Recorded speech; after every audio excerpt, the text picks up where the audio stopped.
सुप्रभात बच्चों, मैं विनोद कुमार अपने हिंदी साहित्य की कक्षा में आप सभी लोगों का स्वागत करता हूं। आज मैं एक नया पाठ लेकर आपके सामने प्रस्तुत हुआ हूं, जिसका नाम है काले मेघा पानी दे। काले मेघा पानी दे यह पाठ लिखा है धर्मवीर भारती जी ने। सबसे पहले हम काले मेघा पानी दे के लेखक धर्मवीर भारती जी का जीवन परिचय पढ़ेंगे, साहित्यिक परिचय और भाषा शैली कैसी है इसको जानेंगे। तदुपरांत इसका मूल भाव क्या है, इस कहानी का इसका मूल तत्व क्या है, उसको सारांश के रूप में जानेंगे। तो सबसे पहले हम जीवन परिचय पढ़ते हैं। धर्मवीर भारती जी का जन्म सन 1926 इलाहाबाद उत्तर प्रदेश में हुआ।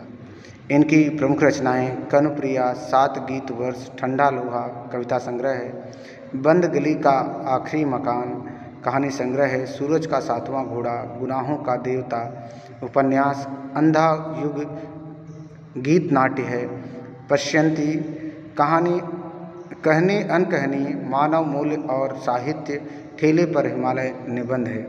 इनको हिंदी साहित्य में कुछ सम्मान मिले हैं, वो इस प्रकार हैं।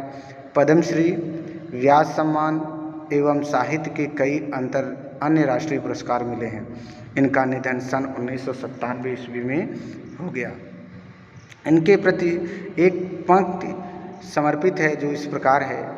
अपनी सहज प्रवृत्तियों को मारो मत, लेकिन उनके दास भी न बनो। जीवन के सहज प्रभाव में उन्हें आने दो, फलीभूत होने दो। पर यदि वे निरंकुशता से हावी होने लगें तो उन्हें भस्म कर देने की तेजस्विता और आत्मनियंत्रण भी रखो। देखिए, यहाँ पर कवि ने अपनी सहज प्रवृत्तियाँ जो स्वाभाविक रूप से आपकी अंतर आत्मा में जो निहित है, जो विचार निहित है, उनको आने के लिए कहते हैं, मारने के लिए कहते हैं, नहीं मारने के लिए कहते हैं, बल्कि ये कहते हैं कि जो स्वाभाविक प्रवृत्तियाँ आपकी हैं उनका दमन मत करिए और ना ही उनका दास बनिए। उनको सत्कर्म के लिए, अच्छे कार्यों के लिए फलीभूत होने दे, बड़ा होने दे, आगे बढ़ने दो, लेकिन निरंकुशता भी उस पर हावी ना होने पाए। और निरंकुशता तब हावी नहीं हो पाती है जब आपके अंदर तेजस्विता और आत्मनियंत्रण हो, तब आपकी निरंकुशता पर हावी नहीं हो पाती। इसी को आगे बढ़ाते हुए हम गुनाहों का देवता जो उपन्यास है उससे भी संबंधित कुछ चीज़ें आपको बता देना चाहते हैं इसमें लेखक के बारे में। गुनाहों का देवता उपन्यास से लोकप्रिय धर्मवीर भारती का आज़ादी के बाद के साहित्यकारों में विशेष स्थान है। उनकी कविताएं, कहानियाँ, उपन्यास, निबंध, गीत, नाट्य और रिपोर्टाज हिंदी साहित्य की उपलब्धि है। भारती जी ने लेखन की एक खासियत यह भी है कि हर उम्र और हर वर्ग के पाठकों के बीच उनकी अलग अलग रचनाएं लोकप्रिय हैं। वे मूल रूप से व्यक्ति स्वतंत्रता, मानवीय संकट एवं रूमानी चेतना के रचनाकार हैं। तमाम सामाजिकता एवं उत्तरदायित्वों के बावजूद उनकी रचनाओं में व्यक्ति की स्वतंत्रता ही सर्वोपरि है। रूमानियत उनकी रचनाओं में संगीत में लय की तरह मौजूद है।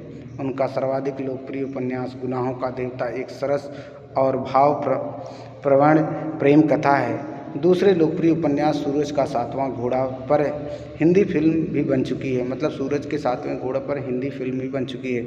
इस उपन्यास में प्रेम को केंद्र में रखकर निम्न मध्य वर्ग की हताशा, आर्थिक संघर्ष, नैतिक विचलन और अनाचार को चित्रित किया गया है। स्वतंत्रता के बाद गिरते हुए मानव जीवन मूल्य, अनास्था, मोह भंग, विश्व युद्धों से उपजा हुआ डरा और अमानवीय की अभिव्यक्ति अंधा युग में है। अंधा युग गीत साहित्य के श्रेष्ठ गीत नाट्यों में से एक है।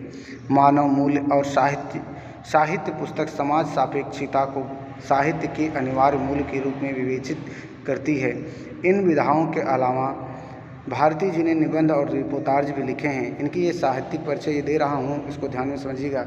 उनके गद्य लेखन में सहजता और आत्मीयता दिखाई देती है। बड़ी से बड़ी बात को वो बातचीत की शैली में ही प्रकट करते हैं और सीधे पाठकों के मन को छू लेते हैं। एक लंबे समय तक हिंदी साप्ताहिक पत्रिका धर्मयुग, अभी तो उसका प्रकाशन बंद हो गया, के संपादक रहते हुए हिंदी पत्रकारिता को सजा संवार कर संवार कर गंभीर पत्रकारिता का एक मानक रूप बनाया है। ये इनकी भाषा शैली थी। जीवन परिचय मैंने बताया, साहित्यिक परिचय दिया और भाषा शैली के बारे में बताया। अब इस पाठ का थोड़ा सा सारांश समझ लेते हैं कि जो पाठ हम पढ़ाने चल रहे हैं उसमें दिया क्या गया है। यह प्रस्तुत संस्मरण, यह एक संस्मरण है। काले मेघा पानी दे में लोक प्रचलित विश्वास और विज्ञान के द्वंद्व का सुंदर चित्रण है। विज्ञान का अपना तर्क है और विश्वास का अपना सामर्थ्य। इसमें कौन कितना सार्थक है, यह प्रश्न पढ़े लिखे समाज को द्वेलित करता रहता है। इसी दुविधा को लेकर लेखक ने पानी के संदर्भ में प्रसंग रचा है। आषाढ़ का पहला पखवाड़ा बीत जाने के बाद भी खेती और बहुकाज प्रयोग के लिए पानी न हो तो जीवन चुनौतियों का घर बन जाता है, और उन चुनौतियों का निराकरण विज्ञान न कर पाए तो उत्सव धर्मी भारतीय समाज चुप नहीं बैठता। वह उसी किसी जुगाड़ में लग जाता है, प्रपंच कर रचता है और हर कीमत पर जीवित रहने के लिए अशिक्षा और बेबसी के भीतर के उपाय और काट की खोज करता है। लेखक ने अपने किशोर जीवन के इस संस्मरण में दिखलाया है कि अनावृष्टि दूर करने के लिए गांव के बच्चों की इंद्र सेना द्वार द्वार पानी मांगते चलती है, और लेखक का तर्कशील किशोर मन भीषण सूखे में उसे पानी की निर्मम बर्बादी के रूप में दिखता है। इसे किशोर मन का वितर्क नहीं, वैज्ञानिक तर्क भी कहा जाना उचित होगा। और विज्ञान विषय की इतनी दीर्घकाल तक पढ़ाई और विज्ञानोपलब्ध आविष्कारों से अपने जीवन को भौतिक सुख सुविधाओं से भरते रहने के बावजूद इस देश की जनमानस में ऐसी वैज्ञानिक दृष्टि का जन्म न पाना अफसोसजनक ही कहा जा सकता है। पर जनता के सामूहिक चित्त में बैठे विश्वासों का क्या करें, जिनसे संचालित होने वाले कुछ लौकिक कर्मकांड संस्कृति की घटना के रूप में हमें लगते हैं। यदि वे विश्वास प्रत्यक्षतः जानलेवा या नस्ल, जाति, मजहब और लिंग के आधार पर किसी समुदाय के लिए अपमानजनक हों, तब उन्हें अंधविश्वास कहकर उनका शीघ्र निराकरण ही एकमात्र कर्तव्य है। पर यदि कुछ विश्वास विज्ञान सम्मत न होकर भी उक्त तरह से हानिकारक न हो तो उनके साथ भी उसी प्रकार का बर्ताव क्या उचित है? ऐसा करने में हमारे सांस्कृतिक मन के खाली हो जाने का भी खतरा नहीं है। तो इस तरह यहाँ पर जो हमारी परंपरा है, संस्कृति है और विज्ञान के बीच का द्वंद्व स्पष्ट किया गया है काले मेघा पानी दे में। विश्वास की भी तो एक रचनात्मक भूमिका हो सकती है। आपातकाल में निराशा दूर करने या अधीरता को थामने अथवा विभक्त जन चेतना को जोड़ने के अर्थ में है।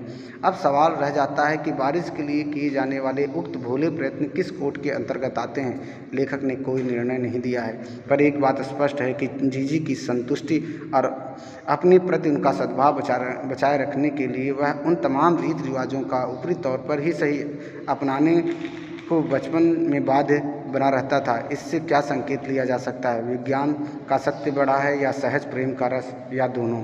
तो यह पाठकों यह आप पर लेखक ने छोड़ दिया है। जो लेखक और उनकी जीजी के बीच जो प्रसंग हुआ, वार्ता हुई, तर्क वितर्क हुए काले मेघा पानी दे के माध्यम से, कि विज्ञान तर्कशील अधिक है या विज्ञान सत्य है, कि आपकी सांस्कृतिक लोक जीवन की परंपरा सत्य है, इन दोनों के बीचों का द्वंद्व दिखाया गया है। विज्ञान को अगर पूरी तरह सार्थक मान लिया जाए तो भी गलत होगा। अगर संस्कृत को अपनी जीवन शैली में जनमानस में फैले हुए परंपरा को अगर गलत मान लिया जाए तो वो भी सही नहीं है। तो दोनों को मानकर जनमानस को चलाना होता है। तो यही दिखाने की कोशिश किया गया है। अगली वीडियो में हम इस पाठ का आरंभ करेंगे। आज के लिए इतना ही। धन्यवाद। इसको ध्यानपूर्वक पढ़िएगा और जहाँ भी आपको डाउट हो वो पूछिएगा।